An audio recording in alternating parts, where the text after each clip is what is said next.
Now, ang Nineveh po is actually an Assyrian city, present-day Iraq. Ang Nineveh po ay kilala sa pagiging brutal. They torture those enemies na meron sila. They are violent. Kilala sila sa pagiging oppressive. Kilala sila sa cruelty. At kilala rin sila sa cannibalism. Literal nilang kinakain ang kanilang mga kaaway. Kilala po ang Nineveh sa pagiging morally corrupt. At kilala ang Nineveh dahil po sa kanilang rebellion sa ating Panginoon. Pero itong propetang si Jonah na pinadala ng ating Panginoon para warningan ang Nineveh, imbis na sumunod, siya po ay pumunta sa opposite direction.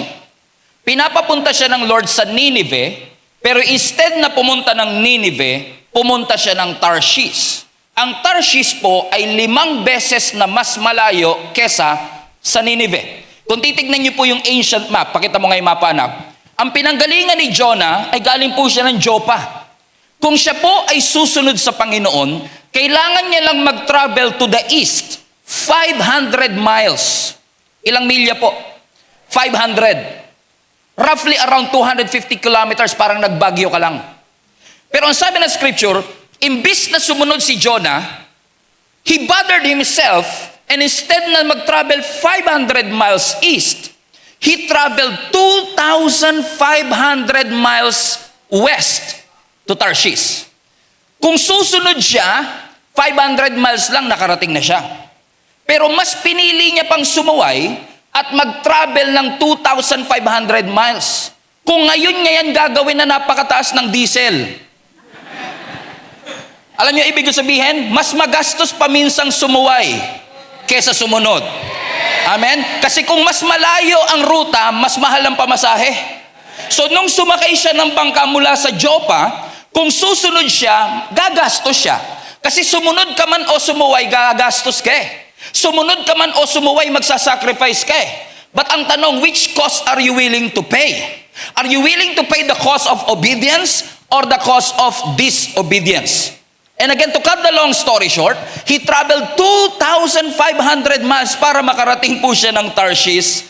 At ang sabi ng Bible, nung nasa gitna siya ng biyahe papunta ng Tarshish, nagpadala ang Panginoon ng bagyo.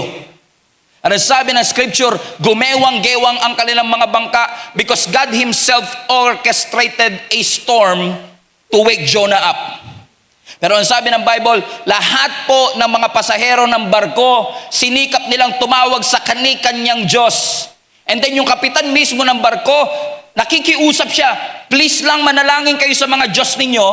At nung nagsaliksik yung kapitan, nung binaba niya yung pinakababang parte ng barko, nakita niya si Jonah na natutulog doon sa ibaba.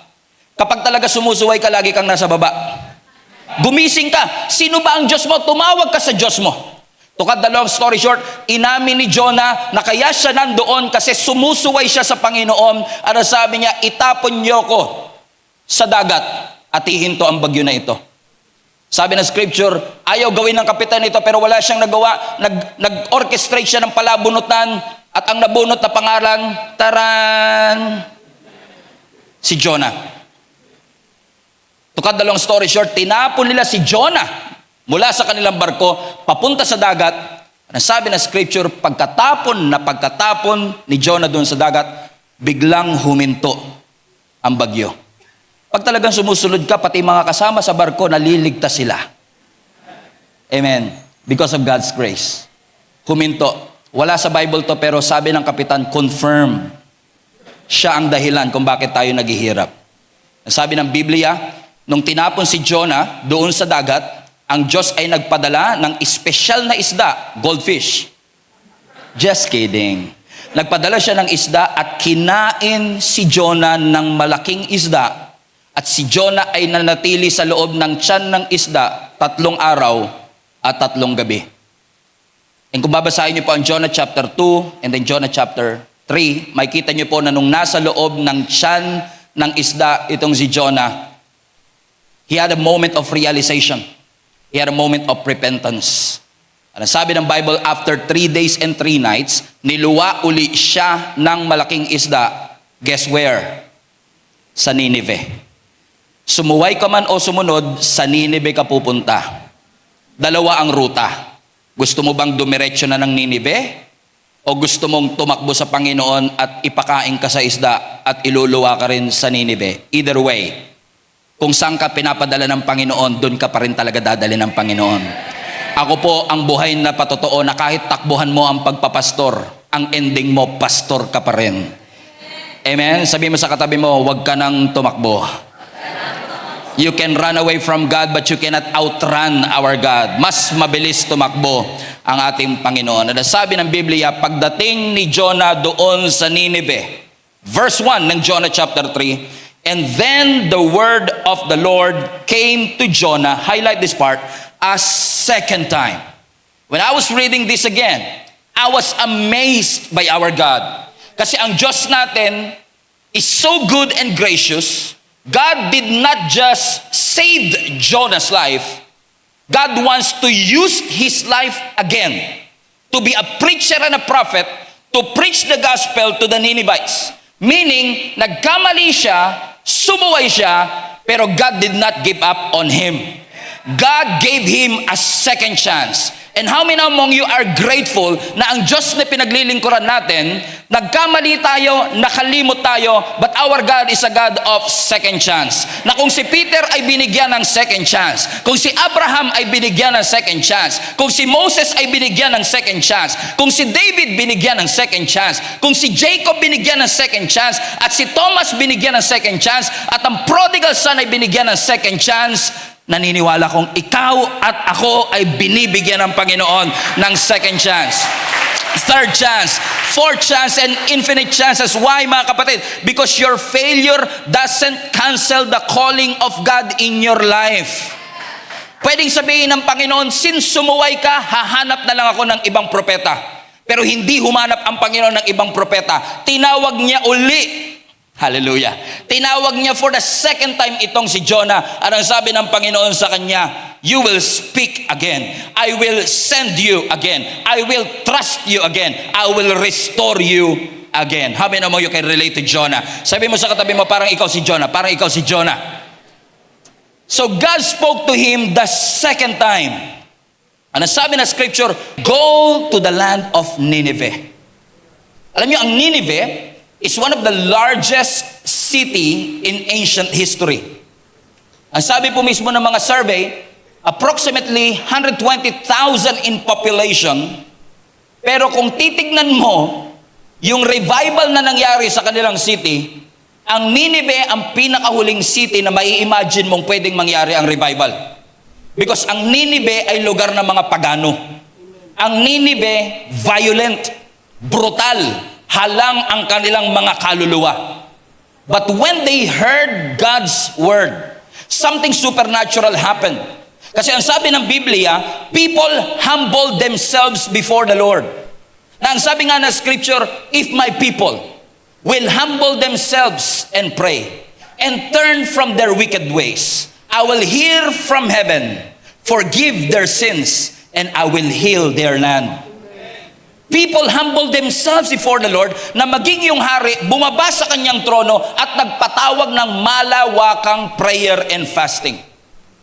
So today I want to show you bakit at paano nangyari na yung isang brutal, halang ang kaluluwang syudad ay nakaranas ng revival. Kasi kung ang Nineveh na cruel, ang Nineveh na masamang bansa, masamang syudad ay nakaranas ng miracle, it is a reminder for each and every one of us na walang syudad na hindi maaabot ng mercy ng ating Panginoon. So, ano ang naging trigger point para maranasan ng Nineveh ang revival? Na hindi gumamit ang Diyos ng miracle katulad ng parting of the Red Sea. Hindi nagpadala ang Diyos ng anghel. Hindi siya nagpadala ng malaking apoy para gisingin ang kanilang mga kaluluwa. Ano ang ginamit ng Lord para mag-send ng revival sa Nineveh? Number one, makikita po natin that because revival happened in Nineveh, it started with the power of God's word.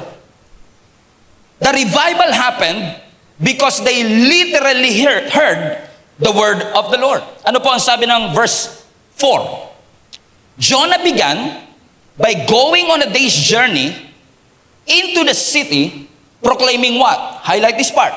40 days and Nineveh will be overthrown. Meaning, nung nilawa uli siya ng malaking isda, pagharap niya ngayon doon sa Nineveh, sa Hebrew word, 8 words lang ito. 8 word lang ang kanyang preach. Sinabi niya, after 40 days, patay kayong lahat. Wala man lang introduction. Walang analogy. Walang background music. Ang sinabi niya lang, in 40 days, all of you will be overthrown. In 40 days, patay kayong lahat. Which reminds me mga kapatid, na si Jonah yata yung kind ng preacher na kung titignan mo, parang reluctant pa siya eh. Siya lang yata yung klase ng preacher kasi tayong mga preacher, usually pag nagpipreach tayo, gusto natin magbago yung mga taong nakikinig. Pag nagpipreach tayo, gusto natin magbago sila ng kanilang gawi. Pero si Jonah, parang yung dating, magbago kayo. Pero kung ayaw nyo, okay lang. In 40 days, patay kayo lahat. Amen? May kilala ba kayong preacher na ganyan? Amen? Because sabi niya lang, 8 words, in 40 days, you're going to die. Bakit? He did not want Nineveh to repent. Alam niyo po kung bakit? Because the moment that Nineveh repented in the Lord, ano yung sabi ng Biblia? Nung nakita ni Jonah na ang buong city ay nagrepent sa Panginoon at ang grace ng Lord ay naranasan ng buong Ninevites. Ang sabi ng Biblia, nagbago ang isip ng Diyos at imbis na tupukin sila, binigyan sila ng pagkakataon. Alam niyo po ba ang sabi ng Jonah chapter 4? Nagalit si Jonah. He became angry. Nagtampo siya sa ating Panginoon. Because para kay Jonah, this city doesn't deserve God's mercy. Ang katuwiran ni Jonah, masama sila, dapat ang maranasan nila kasamaan. That people deserve to experience fairness. Kung naging masama sila, deserve nilang mapunta sa impyerno. Question, ang Nineveh ba, deserve ba nilang mapunta ng impyerno? Yes. Pero si Jonah rin, deserve din niyang mapunta sa impyerno. But that's the beauty of God's grace. Because the grace of God puts every one of us in equal footing. Na minsan mas madali pang i-celebrate ang kapahamakan ng iba, lalo na kapag nakakalimutan mo kung paano ka unang niligtas ng Panginoon. Kapag nakalimutan kasi natin kung paano tayong pinatawad at niligtas ng Panginoon, ang dali lang nating sabihin sa ibang, deserve mo yan. At katulad ni Jonah, ayaw niyang maligtas ang syudad. Kaya ang sabi ng scripture, nung nagpipreach siya, parang wala sa puso niya eh. Bakit? Because Jonah knew that when he started to preach that gospel, when he started to preach that word, the word of God has a power to transform the hearts of the people. And he knows that our God is a merciful and gracious God. Ang sabi ng Jonah chapter 4 verse 2, he complained to the Lord about it. Are you still with me? Sabi niya, didn't I say before I left home that you would do this, Lord? Sa Tagalog, di ba sinabi ko na po ito, Lord, bago ako umalis, ganito nga gagawin mo? I mean, ang saya nyo. Ano sabi niya? That is why I ran away to Tarshish, because I knew that you are a merciful and compassionate God. Alam ko you are slow to get angry and filled with unfailing love. Alam ko you are eager to turn back from destroying people. Ano ang sinasabi ni Jonah? Ang sinasabi niya, kaya ako tumakbo, kaya ako pumunta ng Tarshish because alam ko papatawarin mo sila. Ibig sabihin, ang gusto ni Jonah, judgment at hindi revival. Buti pa yung puso ng Diyos nagbago, pero yung puso ni Jonah nanatiling matigas.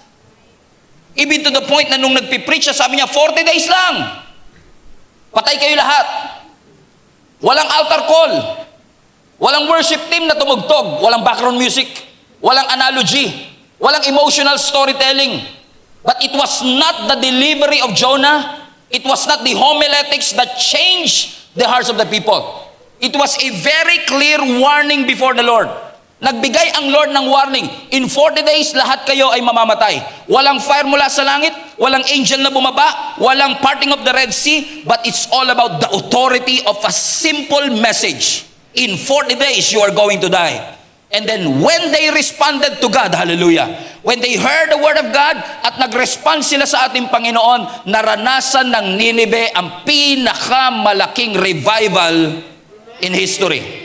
Which reminds me mga kapatid, ang kapangyarihan wala sa mensahero. Madalas ang kapangyarihan nasa mensahe mismo ng ating Panginoon na nabagbag ang puso ng Diyos, nabago ang isip ng Diyos, hindi dahil passionate ang nagsasalita, nabago ang puso ng mga Ninevites dahil makapangyarihan ang salita ng ating Panginoon. Which is a good news for every preacher out there. You don't have to be impressive, you don't have to be creative, but you have to preach the gospel of Jesus Christ, because the gospel will break a hard heart. Kahit gaano katigas ang ating puso, kahit gaano katigas ang ating ulo, it only takes a word from the Lord. Because no matter how creative and impressive our sermon is, kung wala ang kapangyarihan ng salita ng Panginoon, baliwala ang lahat ng bagay. We are not called to motivate the people. We are not called to inspire them. We are not called to inform them. But we are called by God to preach the gospel, because the gospel of Jesus Christ will bring transformation to each and every heart. Because the word of God is powerful. Everybody say powerful. Ano ang sabi ng Hebrews chapter 4 verse 12? The word of God is alive and active. Alive and active, hindi dead and passive. The word of God is sharper. Highlight that part. Sharper than any double-edged sword. Next verse. Sabi ng scripture that it penetrates even to the dividing of soul and spirit, joints and marrow, and it judges the thoughts and attitudes of the heart. I love it. Sabi ng Biblia, mismo, ang Biblia is alive and active, and it is sharper. Ano po ba ibig sabihin ng sharper sa Greek? The Word of God is able to penetrate with precision. With precision. I've been preaching for more than 20 years already. And I'm always amazed by how the Lord uses a simple message, divided into thousands of different ways, na kahit parang feeling ko hindi ko nasabi, ganun yung dumating sa Kanya. And I've seen this, and I've heard this countless of times. Lalapit sa akin, Pastor, marami pong salamat. Alam niyo po ba, isang salita lang, yung narinig ko po nung sinabi niyo yun, kinausap talaga ako ng Panginoon. Tapos ako naman, sinabi ko ba yun? Pero minsan kahit hindi ko sinabi, parang ganun yung pagkakasabi ng ating Panginoon, because alam na alam ng Biblia kung anong pangangailangan natin. Parang sharper, ibig sabihin able to penetrate exactly what you need. That's the difference between, alam niyo sa doktor yung scalpel, tsaka ng martilyo. I mean, kung simple operation lang, gagamitan ka pa ng martilyo, di ba?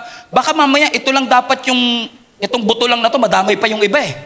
Pero ang scalpel, simpleng-simple pero precise.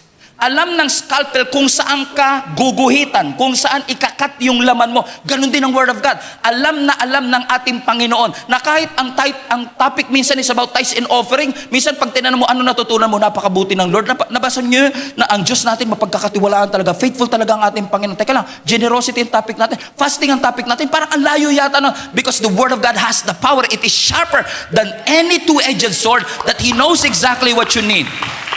He knows exactly what you need.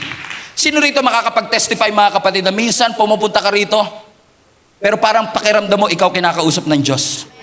And I've heard this so many times, Pastor, parang ako kausap mo, parang ako kausap mo, parang ako kausap mo. Lagi ko lang sinasabi, ikaw talaga kausap ni Lord. Kaya sabi mo sa katabi mo, huwag ka nang magturo, ikaw ang topic ni Lord today. Amen? It cuts exactly where you want it. Simple, but surgical. Na nung si Peter nag-preach, ang dating sa mga tao, it cuts their heart. Kasi the Word of God cuts and breaks, na tumutusok sa ating mga puso. That even the wicked King Josiah, he repented when he heard the word of the Lord. Why? Because the word of the Lord, kahit gaano kahalang ang sikmura ng mga Nineveh, the Word of God has the power to transform. And hindi ako magsasawang sabihin to over and over again. The Bible is the smartest book in the world. The Bible is not given to us to be just a source of inspiration. It is inspirational. It is informational. It is motivational. But what this book had na wala sa ibang libro is that this word has the power to transform your life. Everybody say transformation. So what led them to revival? Number 1, the power of the Word of God. Number 2, what led them to revival is the power of their conviction. So hindi lang nila narinig ang salita ng ating Panginoon. Ang sabi ng Biblia, na-convict ang kanilang mga puso. Verse 5 tayo. Ang sabi ng verse 5, the Ninevites believed God. Na dahil naniwala sila sa Panginoon, nag-fasting sila. Nagproklama ang hari ng fasting. Na ang sabi, all of them, mayaman o mahirap, matanda o bata, pati hayop included. Sabi mo sa katabi mo, wala kang takas. Pati hayop kasama. Ang sabi ng Biblia, nagdeklara, wala akong ibig sabihin kayo lang nagbigay ng kahulugan. Okay, ang sabi ng Biblia, pinatawag ng hari ang lahat at sabi niya, magpa-fasting tayo. Why? Because, ang sabi ng Biblia, they believe God. Highlight that part. It's interesting to me na kami mga preacher minsan, we need 50 minutes to preach a sermon. Pero minsan wala pang repentance after. Pero si Jonah, 8 words lang. And it brought the entire city to repentance. Bakit? Hindi lang nila narinig yung mensahe. Pinaniwalaan nila yung mensahe. They believed the word of God. And because they believed the word of God, nagbigay ito ng conviction sa kanilang puso. Look at the verse again. Hindi po sinabi ng scripture, the Ninevites believed Jonah. Hindi sinabi ng scripture na naniwala sila kay Jonah. Ang sabi ng scripture, naniwala sila kanino po? Sa ating Panginoon. Na na-amaze nga ako, parang mas mabilis pa yung pagre-repent ng Ninevites kaysa nung sumunod si Jonah. Pero that moment nung narinig nila, 40 days lang, patay kayong lahat. They recognize the truth of God's word. And yes, yung preacher ang nagsalita, pero yung word of God ang nagbigay ng conviction sa kanilang puso. That's why naniniwala po ako na ang conviction ay hindi emotional manipulation. When we say na-convict ako, hindi ibig sabihin you are emotionally manipulated. Naniniwala po ako ang conviction ay Diyos mismo na kumikilos, na ginigising po niya ang ating konsensya. Na for many years you are living in sin and then all of a sudden, nung narinig mo ang word of God, kinonvict ng Lord ang puso mo, all of a sudden you realize, mali ako. Matagal mo nang ginagawa pero there was a moment na kinonvict ng Lord ang puso mo at na-realize mo, mali ito. Tama ang Panginoon. That is the conviction. At minsan pag kinukonvict tayo ng ating Panginoon, parang naiirita ka. Parang paulit-ulit si Lord. May mga pagkakataon bang ganun sa inyo? Pagbukas mo ng Bible nung umaga, sabi ng Lord, magsisi ka na, mahalin mo ang kaaway mo. Baka para sa iba to. Pagsakay mo ng jeep, nakita mo sa placard, love your enemy. Para sa kanila to. Because sometimes kapag yung salita para sa atin, we keep on ignoring it. Amen? But the moment that the word of God is being preached and your heart is being convicted, marirealize mo, matagal ko na itong ginagawa. Pero I just realized today, I am wrong. Mali ako. Matagal nang ginagawa ng Ninevites, pero that moment, simple 8-word preaching, ang nasabi ng scripture, nagrepent silang lahat. Na minsan, naiinis tayo sa Panginoon kasi paulit-ulit. Mga young people, madalas sabihin sa akin yan Sila sabi nila, nanay ko, paulit-ulit. May mga nanay ba kayong paulit-ulit? Taas nga po lahat ng mga nanay nila, paulit-ulit. Ayaw nyo taas kamay nyo. Katabi ko nanay ko, pastor, mapahamak pa ako dito Gusto nyo bang mapauwi ako nang wala sa oras? Amen? Madalas ako sabihin ng ganyan. Sabihin nila, lalo yung mga young people, sabihin nila, tay, yung nanay ko paulit-ulit. Naririndi na nga ako kasi paulit-ulit. Sabi ko naman, alam mo, yung nanay mo, kaya paulit-ulit, kasi nung unang sinabi niya, hindi mo sinunod. Kasi kung sinunod mo agad yung sinabi niya, hindi niya nauulitin yun. Amen? Hindi mo pwedeng, nakutusan pa yung anak ko, nakita ko. Sabi niya, makinig ka daw. Nakita ko pero hindi ko napapangalanan kung sino. Pero alam niyo yung parang smoke alarm? Yung smoke alarm, di ba? Yung smoke alarm, pag nag-alarm yan, kaya nga smoke alarm, pag nakadetect yan ng smoke, tutunog yan, maingay, nakakairita. Pero hindi mo siya pwede sabihin, tumahimik ka nga. Ang ingay mo Pero kaya siya nag-iingay kasi may usok. Kung walang usok, walang ingay. Kung walang kasalanan, walang conviction. Hindi kasalanan ng smoke alarm na nag-a-alarm siya, trabaho niya yun. Kasi ang trabaho ng smoke alarm, umingay siya, maging uncomfortable para sa safety natin. Hindi niya yung ginagawa para i-distract ka. Ginagawa yon para maging safe ka. Naniniwala ko ganyan din ang salita ng Panginoon. Sometimes pag binabasa mo siya, parang paulit-ulit siya sa iyo. And I've heard this, minsan, pastor, gusto na namin itama kasi paulit-ulit, nakukonvict na po ako. I believe that is the Lord. Convicting your heart. Paulit-ulit. Parang annoying from time to time. Pero yun na ang salita ng Panginoon na kinukonvict tayo. Kasi ang conviction ng Panginoon, hindi pinaparamdam ng Lord sa atin yan para wasakin tayo ng Panginoon, not to break us. In fact, ang revival hindi nagsisimula sa pagbabago ng ugali. Nagsisimula ang revival sa conviction ng puso. Nagbabago ang ugali kapag na-convict muna ang kanilang puso. And because their hearts were convicted, they believe in the Word of God. Ang sabi ng Biblia, ang buong Nineveh ay nakaranas ng citywide transformation. Hindi katulad ng Israelites, may Red Sea sila. Hindi katulad ng Israelites, may water from the rock. Hindi katulad ng Israelites, may manna from heaven na pinakain sila for 40 years. Hindi katulad ng Israelites na merong pillar of fire by day, o pillar of fire by night, and pillar of cloud by day. Sila, walang spectacular event. Just a simple word. 40 days, and you will be overthrown. And the king himself commanded everyone, let's fast, because they believe that judgment is real. Amen? Na-convict ang kanilang puso, na-awaken ang kanilang mga puso. Hindi man sila nakaranas ng matitinding miracle. Wala mang signs na nakita. Because sometimes the greatest miracle is not a supernatural event. Minsan ang pinakamalaking revival, yung nagbago ang ating puso. Amen? Yung pagbabago ng puso ng mga tao at pagbabalik loob sa Panginoon. Yan yung revival. Yung spiritual awakening. Yung nare-restore ang puso natin pabalik sa ating Panginoon. Na bumabalik yung gutom mo pagdating sa salita ng Panginoon. Na binibigyan ka ng bagong apoy at bagong pagsuko mula sa ating Panginoon. Because you can be moved emotionally and not change spiritually, and that is not revival. Real revival is spiritually God changing you. Na pwedeng umaating ka pero wala na yung wonder doon. Na pwedeng naglilingkod ka pero wala na yung pagmamahal mo doon. Na nananalangin ka pero duty na lang yan at nag-worship ka as a performance. Revival cannot happen if we are still in love with compromise. Amen. Pag mahal na mahal natin ang compromise, hindi magkakaroon ng changes ng ating buhay. But the moment na yung kasalanan naging mabigat, doon nagsisimula ang revival. Yung dating sanay ka na, bumibigat ngayon. Na dati pag kinokorek ka, sila pa kontrabida.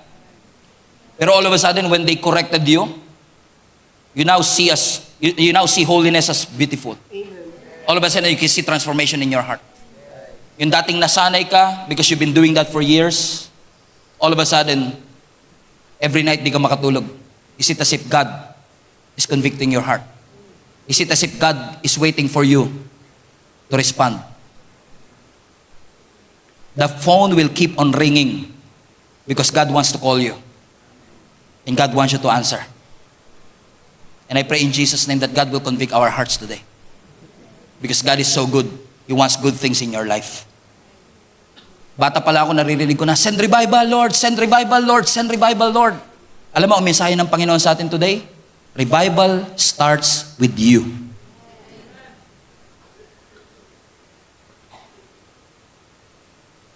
Sabi ng Bible, 40 days, patay kayo lahat.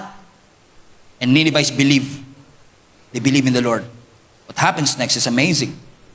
Sinasabi ng Biblia, nagpatawag ang hari ng fasting, kahit hayop nag-fasting. Kung makakapagsalita lang yung baka, sasabihin ng baka, kayo may kasalanan, damay ako. Kasi mayaman, mahirap, hayop o tao, nag-declare ang hali ng fasting. And look at the progression. They heard the word, their hearts are convicted, narinig nila ang salita, na-convict ang kanilang puso, pero hindi pa dumating ang revival. Kailan dumating ang revival? Nung nag-repent sila. So do you want to experience revival without a miracle? You need to realize it is the word of the Lord that brings revival. And that word will bring conviction in your heart. And that conviction should lead us to repent of our sins. Amen? Sabi ko kay Lord, Lord, pag preach ko to, tatahimik sila. Wala mag-i-amen masyado. Pero hindi ko naman alam na ganito katahimik talaga sobra. Sabi ng Bible, verse 6, nung nakarating yung warning ni Jonah sa hari ng Nineveh, he rose from his throne, took off his royal robes, covered himself with sackcloth and sat down in the dust. Nung nakarating yung warning sa king. Which is implied, mga kapatid, sa scripture, na hindi nag-preach si Jonah diretso dun sa hari. Hindi niya mismo kaharap yung hari at first. Pero yung mensahe nakarating sa hari. And what's fascinating is this. Nung nakarating sa hari, pinaniwalaan ng hari yung mensahe. Without even doubting, sino ba ito? Na imbis na i-silence ng hari yung warning, in-amplify niya yung warning at sinabing, makinig kayo, mag-fasting tayo lahat. Kung tutusin, pwede sabihin, sino ba yung tao na yan? Kapanipaniwala ba yan?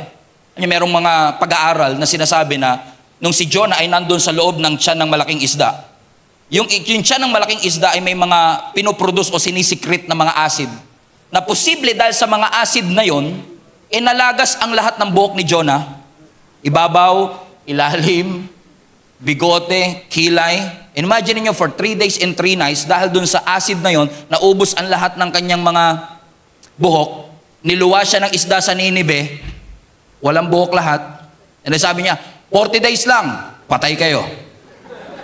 Parang hindi ka maniniwala eh. Sabi mo, meron na namang di nakainom ng gamot, 2:00 na kasi. Bakit hindi ka maniniwala kami? Bakit ako maniniwala sa iyo? And what's fascinating is, hindi niya direct lang kausap ang hari, pero nung nakarating yung mensahe sa hari, the king did not silence the warning. The Bible says he amplified it at nagpatawag siya ng citywide prayer and fasting. Manalangin tayong lahat. Buti pa yung hari, umaasa siyang magbabago yung syudad. Pero si Jonah, sana wag kayo magbago. Kung sino pa yung preacher, he doesn't want for them to change. Pero ang tanong, nangyari ba ang revival dahil lang nag-fasting sila? No, it's a start. But revival did not happen because they fasted. Let's read the scripture. Verse 10. When God saw what they did, ano ba ginawa nila? Nag-fasting. When God saw what they did, and, come on now, and how, highlight this part, and how they turned from evil ways. So na-convict ako, nag-fasting ako, tapos na ba? No. Ang tunay na revival nangyari nung tumalikod sila. Repent. Amen. Alam nyo, ang Greek word ng repentance is actually metanoia.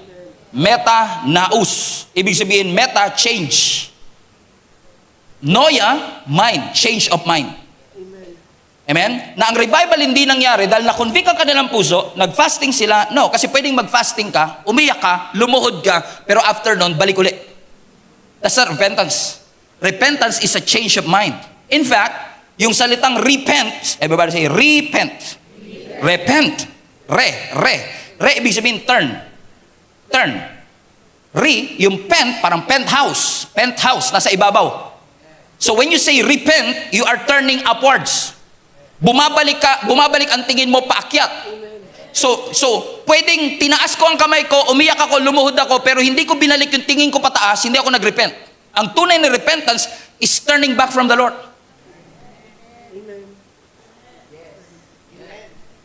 Hindi nagbago ang isip ng Diyos dahil nag-fasting lang sila.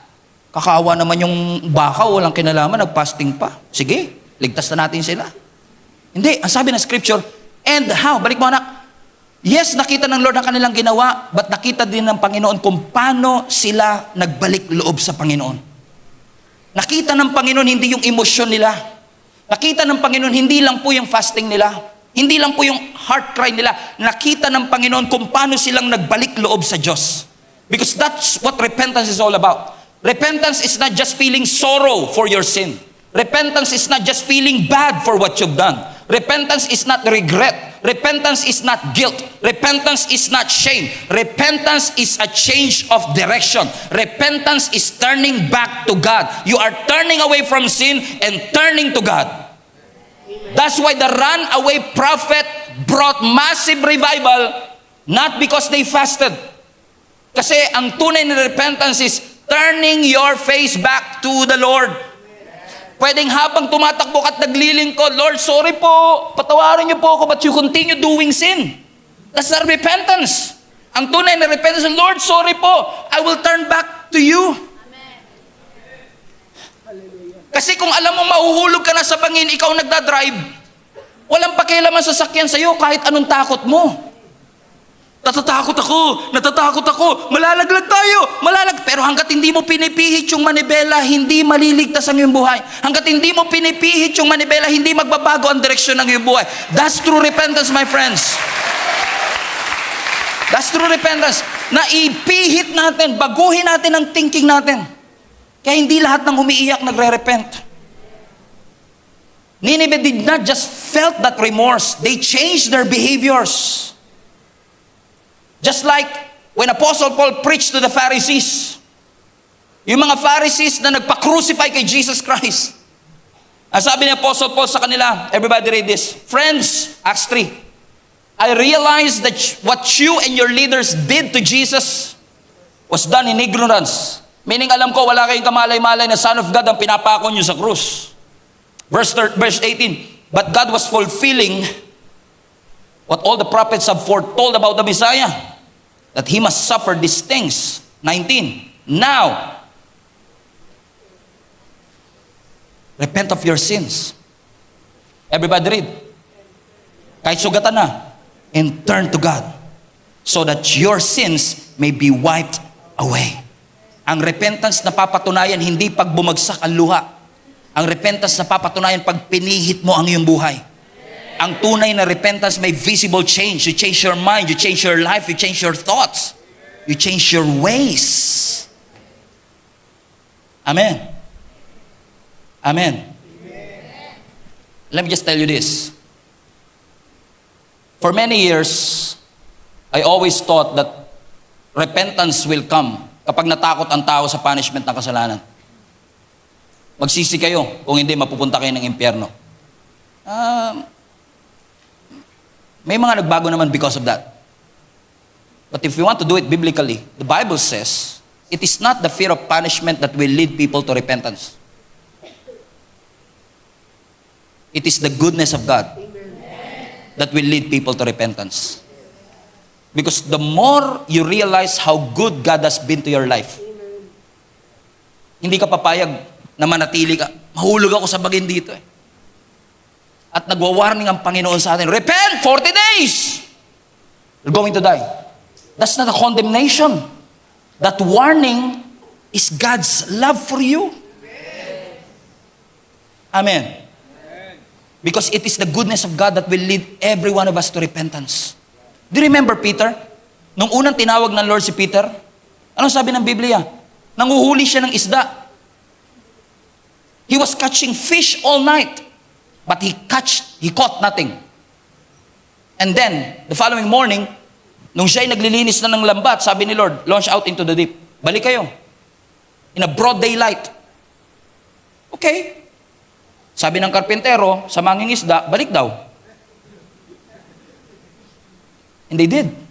The Bible says, when they launch out into the deep, they catch so much fish na pagbalik ni Peter doon sa shore, napaluhod siya sa Panginoon na sabi niya, Lord, depart from me, for I am a sinful man. Pambihira. Hindi sinabi ni Jesus, magsisi ka. Walang sinabi si Jesus na magsisi.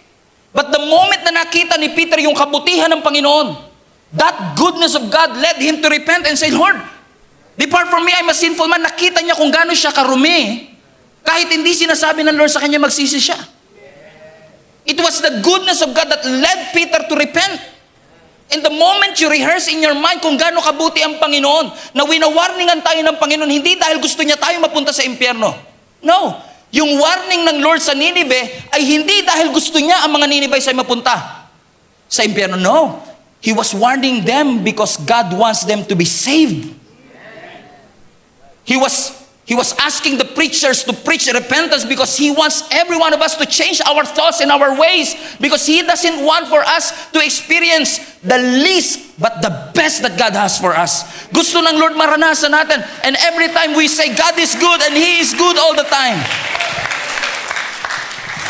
Kilala niyo si Zacchaeus? Yung basketball player sa Bible?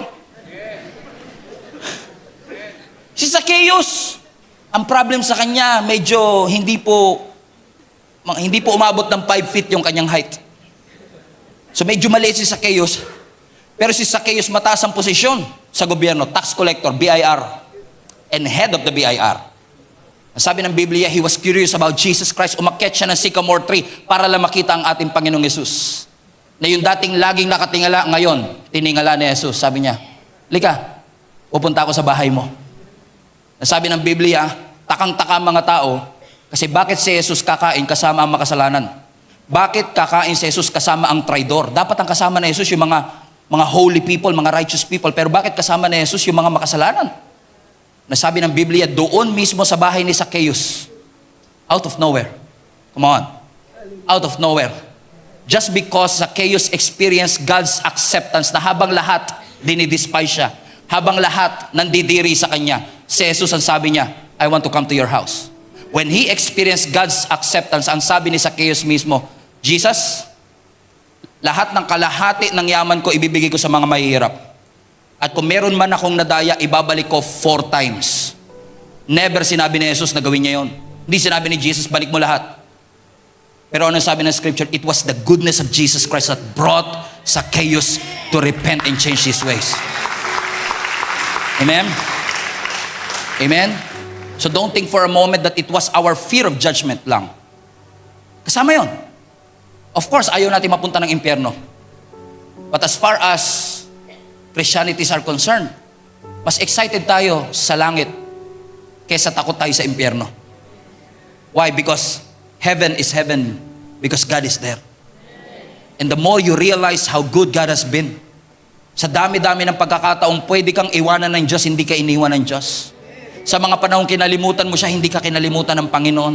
Na nung nagkasala ka, nagkamali ka, pinatawad at tinanggap ka pa rin ng ating Panginoon, marirealize natin, Lord, depart from me. I am a sinful man. I want my life to change. Sabi ng Biblia, yung buong city ng Nineveh ay nag-repent sa ating Panginoon, nagsisi sa ating Panginoon, nag-fasting sa ating Panginoon. Verse 10, let's continue reading. When God saw what they did and how they turned from their evil ways, everybody read that next part. He relented. Next, he relented and did not bring on to them the destruction he had threatened. New Living Translation. He changed his mind and did not carry out the destruction. I believe this is one of the most profound revelation of the book of Jonah. Na ang warning ng Diyos is not meant to destroy them. It was meant to save them. Walang miracle na naranasan ng Nineveh. Walang sign from heaven. Walang impressive sermon. Hindi perfect ang preacher. Walang dramatic miracle. And yet, the entire city repented before the Lord. All it takes is one willing messenger and a city that are willing to listen to God and change their ways. I believe God wants to remind each and every one of us today. God wants you to experience revival in your family. You don't have to wait for supernatural things to happen na kailangan may pilay na makalakad, may binging makarinig, may bulag na makakita para masabi natin totoong may revival sa simbahan ito. If somebody is depressed and God brought peace in his heart, that's revival too. A change of heart and a change of transformation is revival too. But allow the goodness of God to lead you to repent.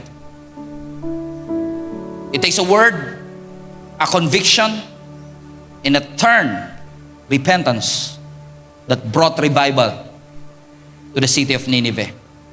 I believe with all my heart na ang 2026 is not just a year of stability.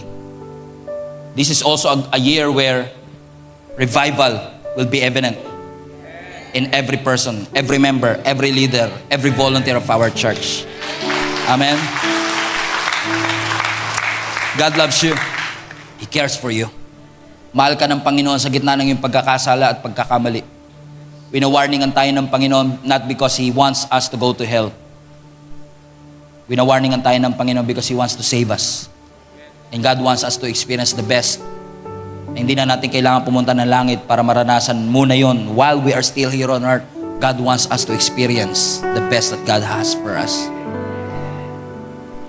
Ito na kaya yung araw na sasabihin mong, Lord, mali ako. Mali itong ginagawa ko. Change my heart. Baguhin niyo po ako. Babalik po ako, Panginoon.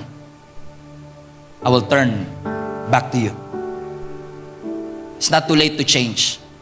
It's not too late to be transformed. Pagdating sa transformation, tomorrow might be too late. Hindi po aksidenteng dilala tayo ng Panginoon sa lugar na ito. Naniniwala kung gusto ng Panginoon marinig natin ang mensaheng ito. Because He is so good, so gracious. And I say this not with condemnation or judgment, that probably we are living in sin and you know it. You have a lifestyle of sin. You have addictions that destroyed your life and you know it. I may not know it. We all have our sins. Lahat po tayo may kasalanan.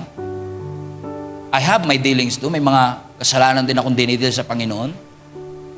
But together, God wants us to be reminded today, Lord, I'm sorry. We're wrong. Enable mo kami, Lord, to turn back. Kasi kung tayo lang, hindi nyo po kayang pagtagumpayan yung addiction na yan. Kung ikaw lang, hindi nyo maaayos yung relationship ninyong mali. Kung kayo lang, hindi natin maiaayos at maa-address yung issues na meron tayo. Allow the goodness of God to embrace you. Allow the goodness and mercy of God to remind you. He wants you saved. He wants you whole. Respond to the Lord. 40 days.